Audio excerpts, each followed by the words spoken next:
Programme जो है online किया था वहाँ, तो शालिनी भी उसी प्रोग्राम में हमारे साथ जुड़ी थी और इन्होंने बहुत ही अच्छे ढंग से इन लोगों ने उस प्रोग्राम को ज्वाइन किया। तो वो भी एक प्रयोग था। तो ये तरह तरह के प्रयोग चल रहे हैं। सभी प्रबुद्ध जनों को मेरा नमस्कार और स्पेशल थैंक्स टू डबराल जी जो ने मेरे को ये अपॉर्चुनिटी दी आप लोगों से इंटरेक्ट करने का। कोरोना महामारी है, इसने हमारे पूरे लाइफ स्टाइल को चेंज कर दिया है और जैसे तैसे हम लोग जीते थे आज तक, लेकिन उसके अकॉर्डिंग हमको भी अपने लाइफ स्टाइल को चेंज करना होगा। कैसे हम तंदुरुस्त रह सकते हैं, कैसे हम इस कोरोना काल में भी अपने आप को इस बीमारी से दूर रखे और कैसे अपने अच्छे जीवन का निर्माण ये कर पाए आगे। तो सबसे पहले हम प्रॉब्लम एरिया के बारे में बात करेंगे, क्या क्या इस कोरोना ने क्या क्या हमारे सामने दिक्कतें खड़ी कर दी हैं। तो सबसे पहले मैं बताना चाहूंगा कि कोरोना जो ये महामारी है उससे बहुत सारे लोगों का जॉब चली गई है, उससे जो है परिवारों में जो है आर्थिक तंगी से सारे लोग गुजर रहे हैं और आर्थिक तंगी होने से और उसके बाद सभी के मन में स्ट्रेस है, डर है, भय है कि कहीं ये हमको तो ना हो जाए, कहीं फिर ये कहीं जीवन लीला हमारी समाप्त ना हो जाए। तो कहीं ना कहीं हम मेंटली हम लोगों को जो है हम लोग सारे लोग है ये तनाव में है। एक तो आर्थिक रूप से हम लोग वो हो गए, हमारी जॉब जब चले गई तो आर्थिक रूप से हम कमजोर हो गए। उसके बाद मानसिक रूप से इतना सारा स्ट्रेस होने के साथ साथ हम लोग ये कमजोर पड़ गए। तो मेंटल कंडीशन हमारा अच्छा नहीं रह रहा है। तो अगर मेंटल कंडीशन हमारा अच्छा नहीं होगा तो उसका इफेक्ट पड़ता हमारे स्वास्थ्य पे, क्योंकि अगर आपका मन स्वस्थ नहीं है तो आपका शरीर भी स्वस्थ नहीं होगा, क्योंकि विभिन्न प्रकार के तनाव से हम लोग ग्रसित हो जाते हैं। तो अगर हम विभिन्न प्रकार की ये तनाव मन में आते हैं तो उससे क्या होता है, हमारा जो इम्यूनिटी सिस्टम है, जो हमारा रोग प्रतिरोधक क्षमता है, उसमें कमी आने लगती है और जब उसमें कमी आती है तो हम विभिन्न प्रकार के रोगों से ग्रसित हो जाते हैं। उसमें से कोरोना भी एक है कि हमको विभिन्न प्रकार की बीमारियां हो जाती है ना। ये मतलब छोटी मोटी प्रॉब्लम नहीं है, बहुत बड़ा ये हमारे सामने संकट आ गया है आर्थिक रूप से, मानसिक रूप से। तो अब ऐसे स्थिति में रह के, क्योंकि हमको रहना तो है, लेकिन कैसे हम अपने जीवन को अच्छे ढंग से हम निर्वहन कर पाए, कैसे हम हेल्दी और हैप्पी रह पाए, ठीक है, उसके बारे में थोड़ा सा टिप्स दूंगा। आप लोगों को सबको पता है, लेकिन जस्ट आप लोगों के इंफॉर्मेशन के लिए मैंने सोचा कि हमको भी इसके बारे में कुछ और भी ये सभी को पता है, लेकिन और भी मैं हल्का सा आपको इसके बारे में बता दूंगा। तो सबसे पहले जो ये मानसिक अवसाद है, जो मानसिक अवसाद है, इससे बचने के लिए क्या किया जाए। अब हम क्या अपने एंड से क्या हम कर सकते हैं, इस जो ये विपदा आई हुई है, जो ये मानसिक तनाव हमारे ऊपर आ गया है, इससे हम कैसे बच सकते हैं, क्या कोई हमारे पास कोई उपाय है। सारे लोग बोल रहे हैं कि हमको इम्यूनिटी हमारी स्ट्रांग होना चाहिए, हमको काढ़ा लेना चाहिए। तो अपने एंड से हम लोग क्या कर सकते हैं। तो सबसे पहले मैं आपको बताना चाहूंगा कि सबसे पहले हमको अपना खान पान पे ध्यान रखना पड़ेगा। खान पान बोलने का मतलब है हमको बैलेंस डाइट लेनी पड़ेगी, संतुलित आहार हमको लेना पड़ेगा। और ये संतुलित आहार के कौन कौन से कंपोनेंट है जो हमारे इम्यूनिटी को स्ट्रॉन्ग करता है, तो उसके बारे में आप सबको मैं यहाँ पे बताना चाहूंगा कि क्या क्या वो कंपोनेंट्स हैं जिससे मिलकर हमारा संतुलित आहार बनता है और हम स्वस्थ होते हैं। संतुलित आहार के लिए क्या क्या चीजें, एक बार मैं फिर से रिपीट कर रहा हूं। हमको अपने डेली के मील में कार्बोहाइड्रेट्स 20% इंक्लूड करना चाहिए। कार्बोहाइड्रेट्स का जो सोर्स है वो है आपका गेहूं, चावल, हमारा मंडुआ इत्यादि, ये सारे इनसे हमको क्या मिलता है, कार्बोहाइड्रेट्स। तो 20% कार्बोहाइड्रेट्स, 20% प्रोटीन हमको अपने खाने में ऐड करना चाहिए। और जो प्रोटीन का जो सोर्स है वो दालें हो गया, स्पेशली सोयाबीन, दूध हो गया, पनीर हो गया, एग्स हो गए, मीट हो गया, फिश हो गया। अगर हम इन चीजों का नित्य सेवन कर रहे हैं तो एटलीस्ट अगर इतना ना भी हो तो 1 गिलास दूध तो आप पी सकते हैं, तो उसे आपका एटलीस्ट प्रोटीन का आपका ये फुलफिल कर पाएंगे। तीसरी चीज जो मैंने बताया, मिनरल्स। यानी कि सब्जियां, वेजिटेबल्स, स्पेशली ग्रीन वेजिटेबल्स को आप लीजिए। और जो सब्जियां, जो रेशेदार सब्जियां हैं, वेजिटेबल्स विद फाइबर, इनको जरूर अपने खाने में आप इंक्लूड कीजिए। और उसके बाद विटामिन, 20% विटामिन उसका सोर्स है। फ्रूट्स, फ्रूट्स में आप सेब खा सकते हैं, केला खा सकते हैं, नारंगी खा सकते हैं, तो इन पपाया खा सकते हैं। और उसके बाद पानी आपको जरूर, और पानी कैसे लेना है, सुबह उठते ही 2 गिलास गर्म पानी लेना है। और जब खाना खाते हैं, खाना खाने से 1 घंटा पहले आपने पानी ले लिया, ये मतलब गर्म पानी ले लिया। फिर खाना खाने के बाद आपको 1 गिलास गर्म पानी लेना है। और आपको अवॉइड करना है, जिस टाइम आप खाना खा रहे हैं आप पानी को अवॉइड करना चाहिए, और ठंडा पानी तो लेना ही नहीं है। अगर आप ये सारे चीजों को फॉलो कर रहे हैं, so these all are dos, अगर आप इसको आप फॉलो कर रहे हैं तो इट मीन्स आप संतुलित आहार ले रहे हैं। और अगर आप संतुलित आहार ले रहे हैं तो आपका ऑटोमेटिक आपका जो इम्यूनिटी सिस्टम है वो स्ट्रांग होगा।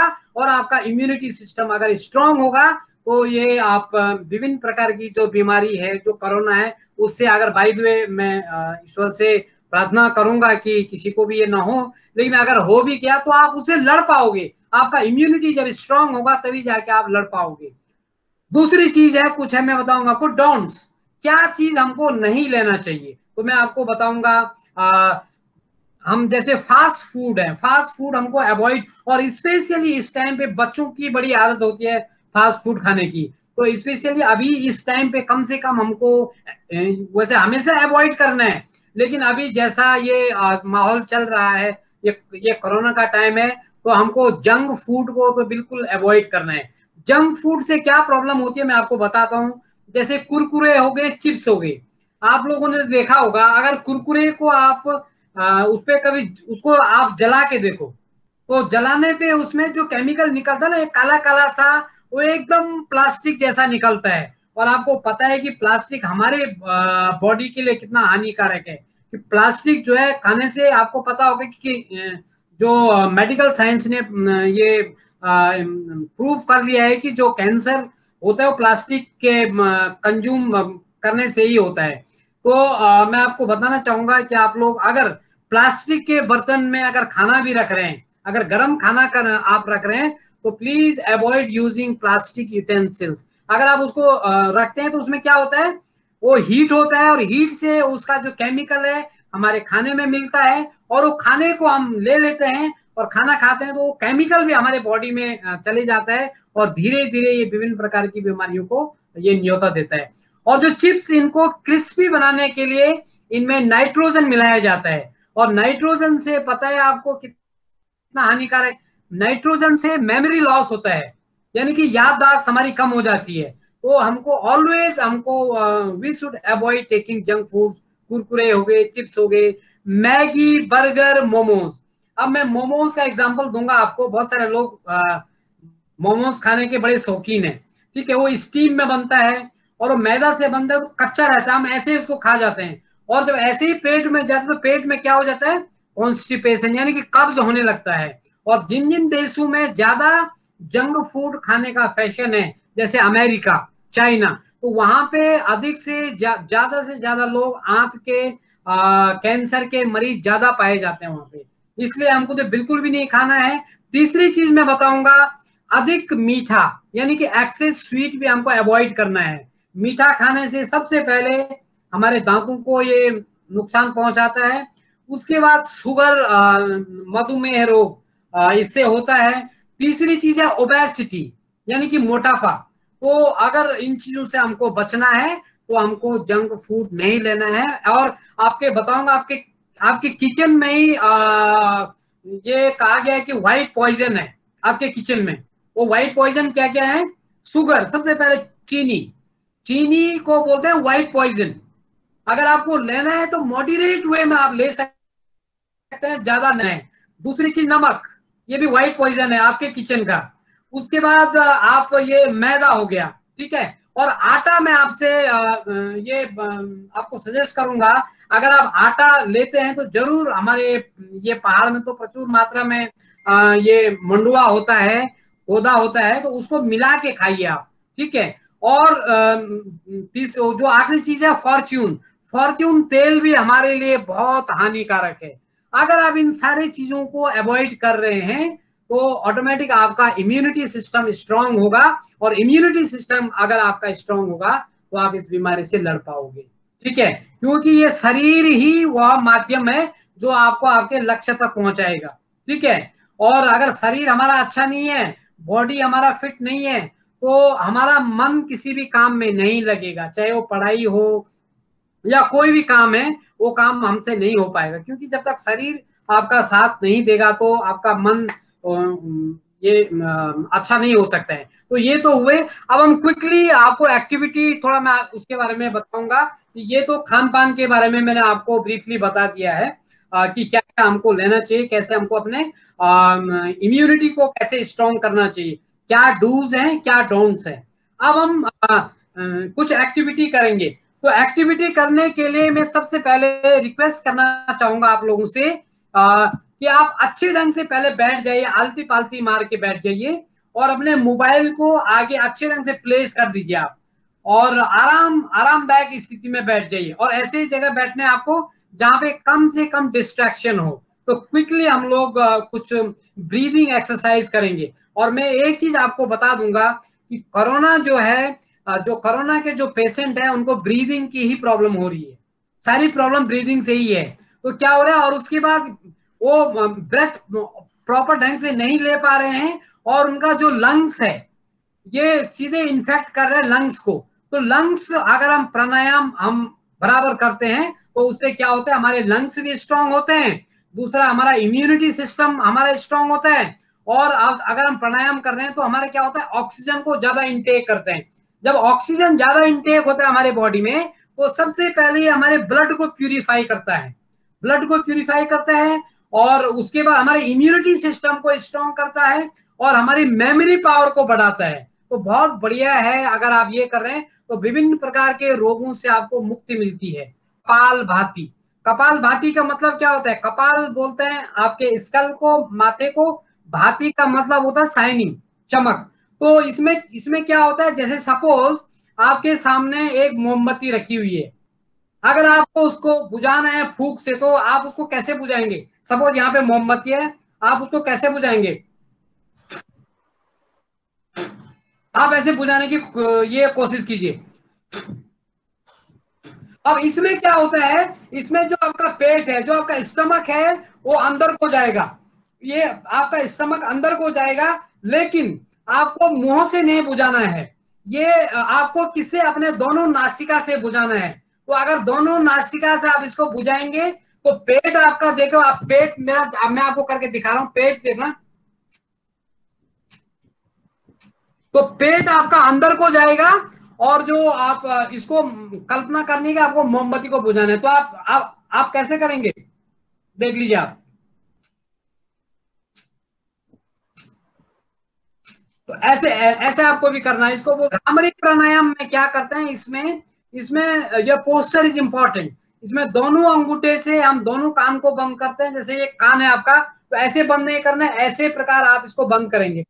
क्या है, कान को ऐसे बंद करना है, और आपका जो ये पहला अंगुली इंडेक्स फिंगर है उसको माथे पे लगाएंगे, और जो 3 अंगुलियां हैं उसे आप अपने आंखों को दबाएंगे। और इसमें क्या करना है, दोनों नासिका से लंबी सांस भरनी है, और जब आप सांस छोड़ेंगे उस टाइम आपको क्या करना है, आपको इसको भ्रामरी क्यों बोलते हैं, भ्रमर की आवाज आपने सुना होगा। ठीक है, तो आपको हमिंग साउंड करना है, मैं आपको करके दिखाऊंगा।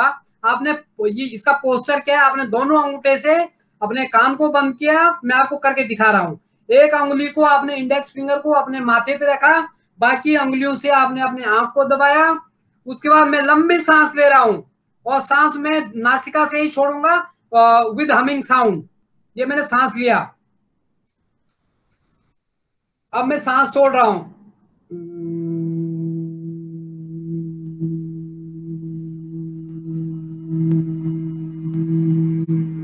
पूरी सांस में छोड़ूंगा। फिर again take a long breath,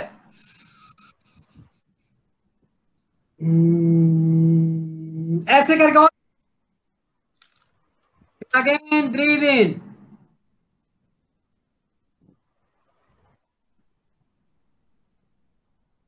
फिर सांस छोड़िए। सबसे पहले हम अपना ध्यान अपने बाएं पैर के अंगूठे पे केंद्रित करेंगे। मेरा पूरा ध्यान मेरे बाएं पैर के अंगूठे पे केंद्रित है। बाएं पैर के अंगूठे से लेकर मैं अपना ध्यान बाएं पैर की एड़ी पे केंद्रित करूंगा। बाएं पैर की एड़ी से लेकर मैं अपना ध्यान बाएं पैर के घुटने में केंद्रित करूंगा। बाएं पैर के घुटने से लेकर मैं अपना ध्यान बाएं पैर के जांघ के अंत पे केंद्रित करूंगा और पीठ के माध्यम से मैं अपना ध्यान अपने हृदय आकाश में छोड़ दूंगा। मन के इस भाग को यहां पर छोड़ते हुए अब हम अपना ध्यान अपने दाएं पैर के अंगूठे पे केंद्रित करेंगे। मेरा पूरा ध्यान मेरे दाएं पैर के अंगूठे पे केंद्रित है। दाएं पैर के अंगूठे से लेकर मैं अपना ध्यान दाएं पैर की एड़ी पे केंद्रित करूंगा। अपने पलकों पे लगाइए और धीरे धीरे से आंखें खोलिए। धीरे धीरे से आंखें खोलिए। धीरे धीरे से आंखें खोलिए।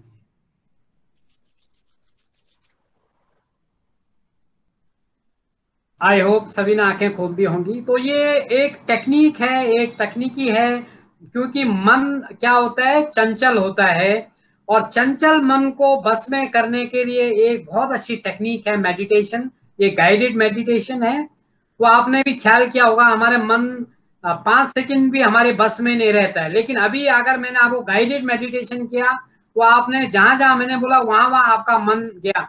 वो कितना वैसे अनवांटेड थॉट्स आपके माइंड में आए? जीरो, बहुत कम आए। अगर अब ऐसा होता है तो आपका मन क्या होता है, एक पॉजिटिव वाइब्रेशन होता है एंड विद पॉजिटिव वाइब्स हो आपके चारों ओर होती हैं और आपका बॉडी जो होता है, अगर पॉजिटिव माइंड सेट के साथ आप होते हैं तो एक केमिकल रिलीज करता है जो आपकी इम्यूनिटी को स्ट्रॉन्ग करता है। और ध्यान करने से मन शांत होता है, मन नियंत्रित होता है, मन एकाग्र होता है। और एकाग्र अगर आपका मन हो गया तो क्योंकि किसी भी साधक का साधना का रहस्य मन की एकाग्रता ही है। अगर किसी ने भी अपने जीवन में सफलता प्राप्त की है तो उसके पीछे एक ही राज है, वो राज है मन की एकाग्रता।